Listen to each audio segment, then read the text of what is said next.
Hello fellow clear mind enjoyer.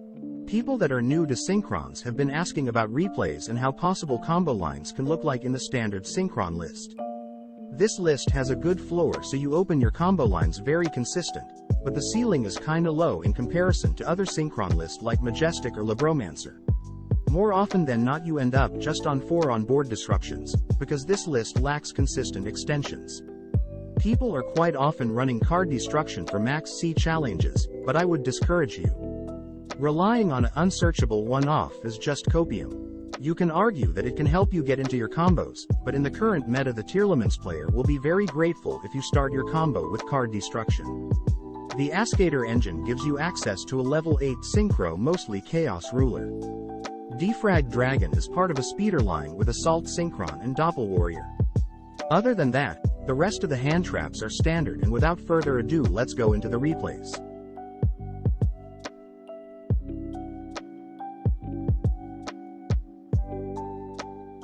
That's basically how you start most of your games. The Junk Synchron and Converter line gives you the most resources and possible extensions, but it's susceptible to stuff like Imperm or Veiler.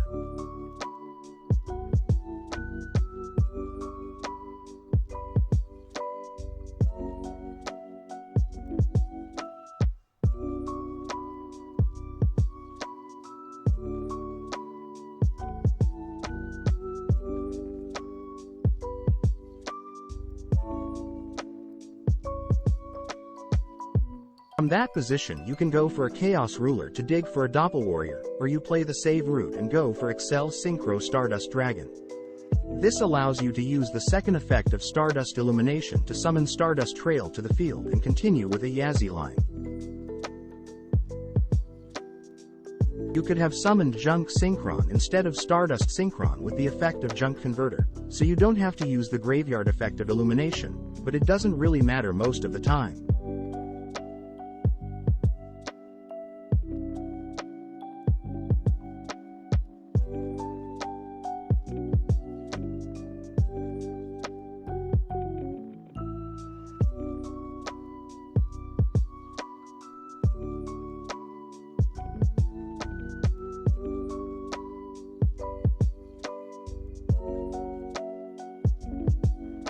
Before you commit to a double star shaman play here, it could be worth to go for Excel Synchron to get a draw and maybe you get something good.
This is a misplay here that I didn't see while playing.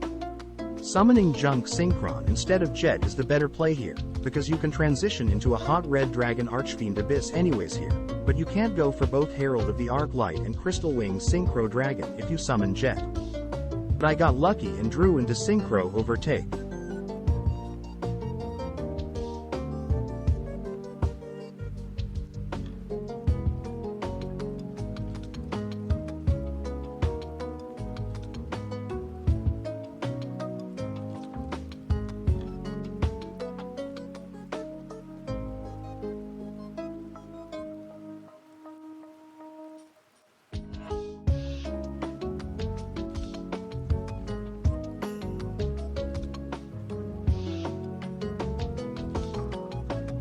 I'm using the effect of Assault Synchron here to get Crystal Wing back. Usually it's some sort of Kaiju protection, but I can recover him with Psi Frame Lord Omega in the standby phase of the opponent.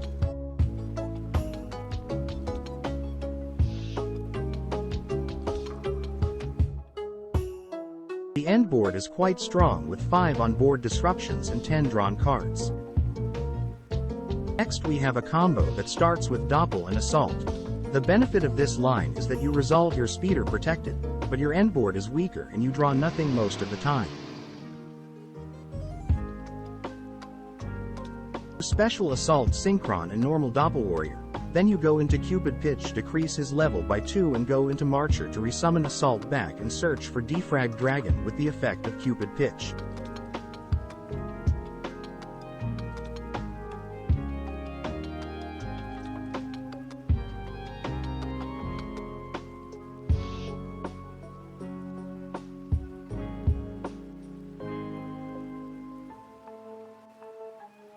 Summon Defrag Dragon before you summon Herald of the Arclight, because Herald of the Arclight will prevent you from sending a monster to the graveyard.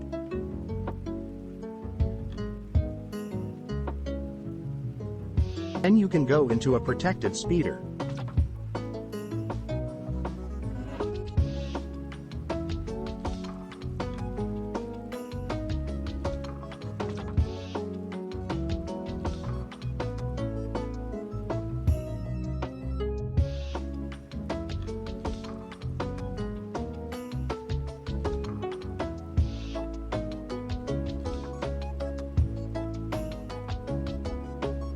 You could deviate the route here and go for Hyperlib, but you wouldn't draw too much cards anyways with this, and going for the save play is mostly better.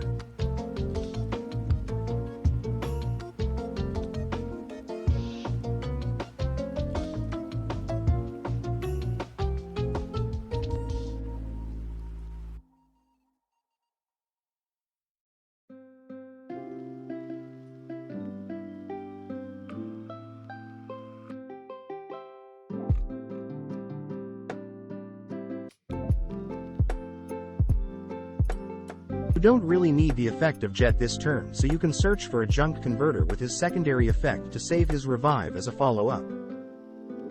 The important part here is that you use Jet's effect as Chain Link 2 and Double Star's Shaman as Chain Link 1.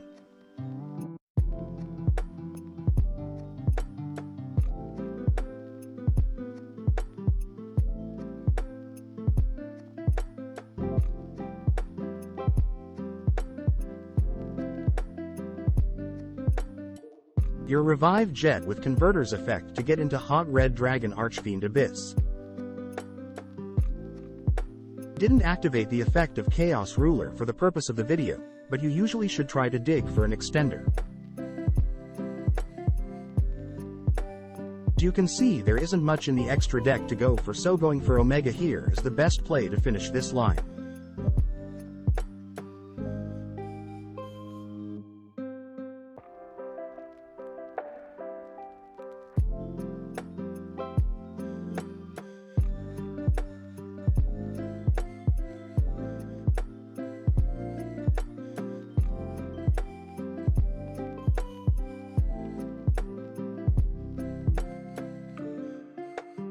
Your board is still in a good state and most decks can't play through it.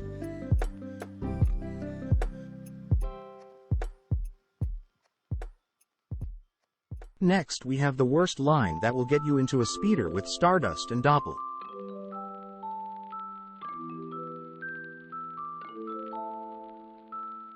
Normal summon Stardust, search for Illumination, pitch another Stardust Synchron into the graveyard and then tribute over the other Stardust Synchron on field to trigger Doppel Warrior.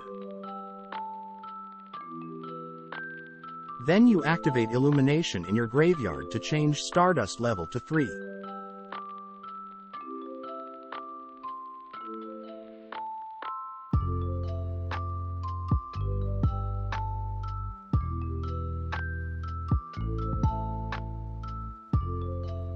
To get a better line from here, people are playing Stardust Synchron at 3 so they start drawing earlier, but increasing the amounts of Stardust Synchrons means that you will start with the line more often.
The next replay is in a ranked game, so you have to start playing around stuff like Imperm, Valor or Ash. I felt a delay here on the summon of Junk Synchron, but not on the activation of Overtake. That means the opponent has an Imperm, Valor or DD Crow. Playing like that could be suboptimal because player can turn off their delays, but in my experience it's worth playing this way, because 95% of player in rank will not turn off their responses. Took a risk here because the negation on Stardust Synchron weakens our endboard quite hard, and I knew he had no Ash and can't activate DD Crow here because of the effect of Herald.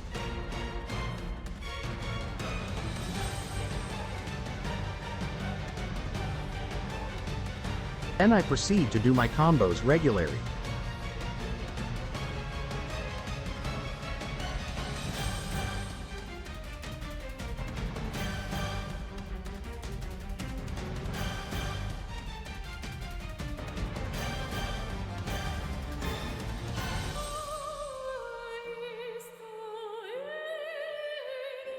For example, here I adapt to the cards drawn by Hyperlib to extend my line.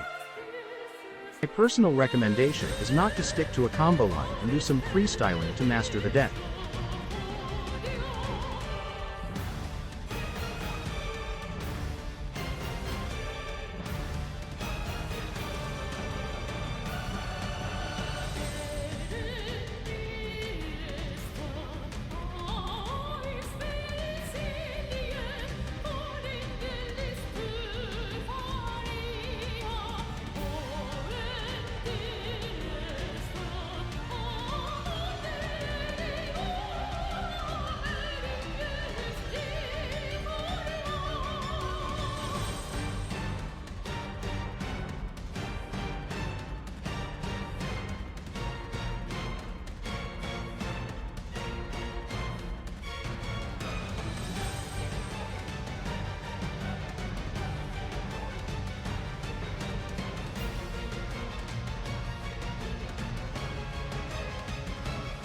Next replay shows us how to play around possible hand traps by decision making.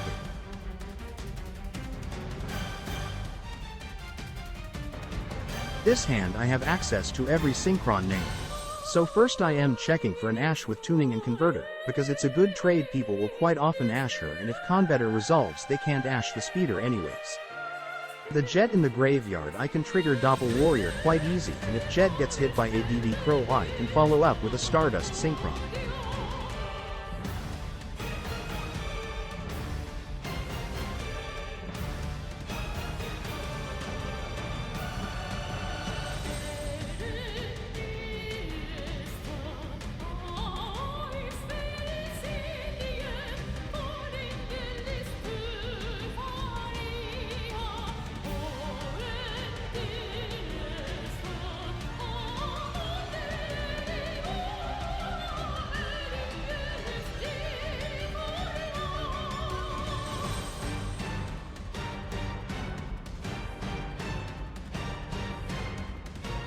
Doppel Warrior misses timing here because of Hyperlib.